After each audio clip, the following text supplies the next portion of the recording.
जय माता दी। व्यास जी ने इस प्रकार से उन स्थानों का तत्वपूर्वक वर्णन करना आरंभ किया।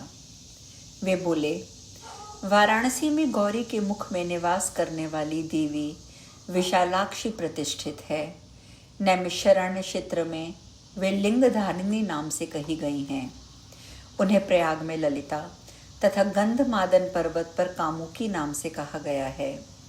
वे दक्षिण मानसरोवर में कुमुदा तथा उत्तर मानसरोवर में सभी कामनाएं पूर्ण करने वाली भगवती विश्वकामा कही गई हैं। उन्हें गोमंत पर देवी गोमती, मंदराचल पर कामचारिणी, चैत्र रथ में मदोटकटा, हस्तिनापुर में जयंती, कान्यकुब्ज में गौरी तथा मलयांचल पर रंभा कहा गया है। वे भगवती एकाग्र पीठ पर कीर्तिमती नाम वाली कही गई हैं। लोग उन्हें विश्व पीठ पर विश्वेश्वरी और पुष्कर में पुरुहूता नाम वाली कहते हैं। वे देवी केदार पीठ में सन्मार्गदायिनी, हिमवत पृष्ठ पर मंदा, गोकर्ण में भद्रकर्णिका, स्थानेश्वर में भवानी, बिल्व में बिल्वपत्रिका, श्रीशैल में माधवी तथा भद्रेश्वर में भद्र कही गई हैं।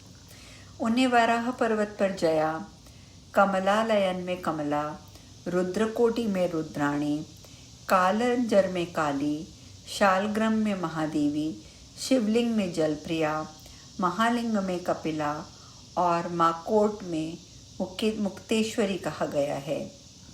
वे भगवती मायापुरी में कुमारी, संतानपीठ में ललितांबिका, गया में मंगला, पुरुषोत्तम क्षेत्र में विमला कही गई हैं। वे सहस्त्राक्ष में उत्पलाक्षी, हिरण्याक्ष में महोत्पला, विपाशा में अमोघाक्षी, पुंड्रुकवर्धन में पाडला, सुपार्श्व में नारायणी, त्रिकूट में रुद्र सुंदरी, विपुल क्षेत्र में विपुला, मलयाचल पर कल्याणी, सहारद्री पर्वत पर एक वीरा, हरिश्चंद्र में चंद्रिका, राम तीर्थ में रमणा, यमुना में मृगावती, कोट तीर्थ में कोटिवी, माधव वन में सुगंधा, गोदावरी में त्रिसंध्या, गंगा द्वार में रतिप्रिया, शिवकुंड में शुभानंदा, देविका तट पर नंदिनी, द्वारका में रुक्मणी, वृंदावन में राधा, मथुरा में देवकी, पाताल में परमेश्वरी, चित्रकूट में सीता, विंध्याचल पर विंध्यवासिनी, करवीर क्षेत्र में महालक्ष्मी, विनायक क्षेत्र में देवी उमा, वैद्यनाथ धाम में आरोग्या, महाकाल में महेश्वरी, उष्ण तीर्थों में अभया, विंध्य पर्वत पर नितंबा, मांडव्य क्षेत्र में मांडवी तथा महेश्वरपुरी में स्वाहा नाम से प्रसिद्ध हैं। वे देवी छगलांड में प्रचंडा, अमरकंटक में चंडिका, सोमेश्वर में वरारोहा, प्रभास क्षेत्र में पुष्करावती, सरस्वती तीर्थ में देवमाता, समुद्र तट पर पारावारा, महालय में महाभागा और पयोषणी में पिंगलेश्वरी नाम से प्रसिद्ध हुई हैं। वे कृतशौच क्षेत्र में सिंहिका, कृतिका क्षेत्र में अतिशांकरी, उत्पल वर्तक में लोला, सोनभद्र नद के संगम पर सुभद्रा, सिद्धवन में माता लक्ष्मी, भरताश्रमार्थी तीर्थ में अनंगा, जालंधर पर्वत पर विश्वमुखी, किष्किंधा पर्वत पर तारा, देवा दारुण में पुष्टि, काश्मीर मंडल में मेधा, हिमाद्री पर देवी भीमा, विश्वेश्वर क्षेत्र में तुष्टि, कपाल मोचन तीर्थ में शुद्धि, कामावरोहण तीर्थ में माता, शंखोद्वार तीर्थ में धारा और पिंडारक तीर्थ में धृति नाम से विख्यात हैं। चंद्रभागा नदी के तट पर कला, अच्छोत क्षेत्र में शिवधारिणी, वेणा नदी के किनारे अमृता, बद्रीवन में उर्वशी, उत्तर कुरु प्रदेश में औषधि, कुशद्वीप में की कुशौदा, हेमकेतु पर्वत पर ममंथा, कुमुदवन में सत्यवादिनी, अश्वत्थ तीर्थ में वंदनिया, वैष्णव लावण्य क्षेत्र में निधि, वेदवन तीर्थ में गायत्री, भगवान शिव के सानिध्य में पार्वती, देवलोक में इंद्राणी, ब्रह्मा के मुखों में सरस्वती, सूर्य के बिंब में प्रभा तथा मातृकाओं में वैष्णवी नाम से कही गई है। सतियों में अरुंधति, अप्सराओं में तिलोत्तमा तथा सभी शरीरधारियों के चित्त में ब्रह्मकला नाम से वे शक्ति प्रसिद्ध हैं। हे जन्मेजय, ये 108 सिद्ध पीठ हैं और उन स्थानों पर उतनी ही परमेश्वरी देवियां कही गई हैं। भगवती सती के अंगों से संबंधित पीठों को मैंने बतला दिया। साथ ही इस पृथ्वी तल पर और अन्य जो प्रमुख स्थान हैं प्रसंगवर्ष उसका भी वर्णन कर दिया। जो मनुष्य इन 108 उत्तम नामों का स्मरण तथा श्रवण करता है वह समस्त पापों से मुक्त होकर भगवती के परम धाम में पहुंच जाता है। विधान के अनुसार इन सभी तीर्थों की यात्रा करनी चाहिए और वहां श्राद्ध आदि संपन्न करके पितरों को संतृप्त करना चाहिए। तदंतर विधि पूर्वक भगवती की विशिष्ट पूजा करनी चाहिए और फिर जगधात्री जगदम्बा से अपने अपराध के लिए बार बार क्षमा याचना करनी चाहिए। हे जन्मेजय, ऐसा करने से अपने आप को कृतकृत समझना चाहिए।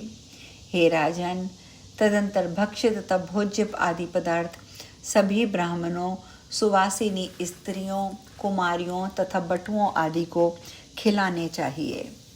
हे प्रभो, उस क्षेत्र में रहने वाला जो चांडाल आदि है वे भी देवी रूप कहे गए हैं, अतः उन सबकी भी पूजा करनी चाहिए।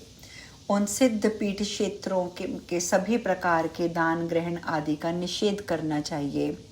श्रेष्ठ साधक को चाहिए कि वह उन क्षेत्रों में यथाशक्ति मंत्र का पुनश्चरण करें और माया बीज मंत्र से उन क्षेत्रों की अधिष्ठात्री देवेश्वरी की निरंतर उपासना करें।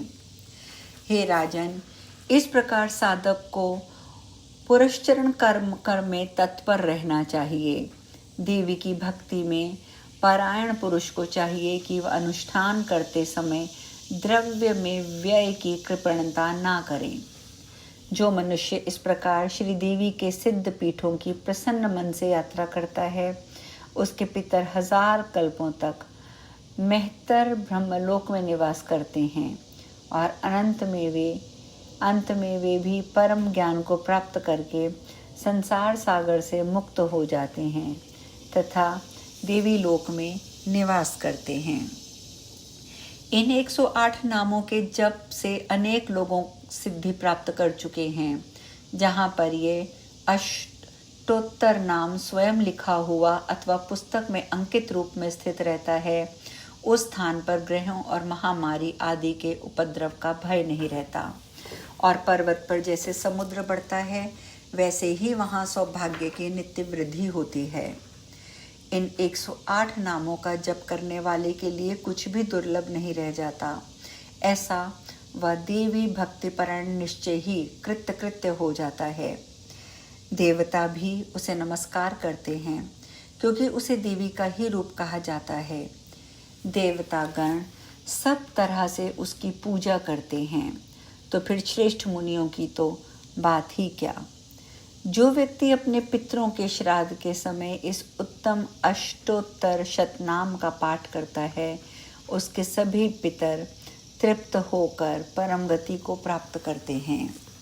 हे राजेंद्र, यह सिद्ध पीठ प्रत्यक्ष ज्ञान स्वरूप तथा मुक्ति क्षेत्र है, अतः बुद्धिमान मनुष्य को इसका आश्रय ग्रहण करना चाहिए।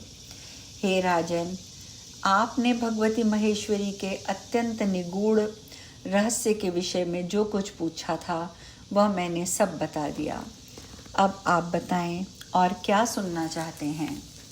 जन्मेजय बोले, हे मुने, हिमालय के शिखर पर आविर्भूत जिस परम ज्योति के विषय में आप पहले बता चुके हैं, मुझे कुछ विस्तार से बताइए।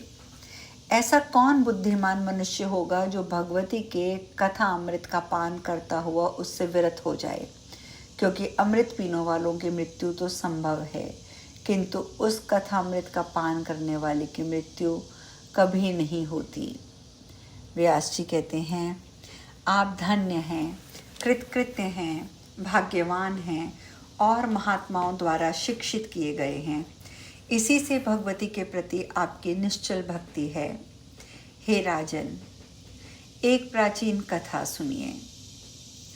अग्नि में सती देह के दग्ध हो जाने पर भगवान शिव व्याकुल होकर जब इधर उधर भ्रमण करने लगे और अंत में किसी स्थान पर ठहर गए, इसके बाद उन आत्मनिष्ठ भगवान ने प्रपंचना ज्ञान से शून्य होकर मन को समाधिस्थ करके भगवती के स्वरूप का ध्यान करते हुए कुछ समय वहाँ बिताया। आज हम कथा में यहीं विश्राम लेंगे। शेष कल। जय माता दी।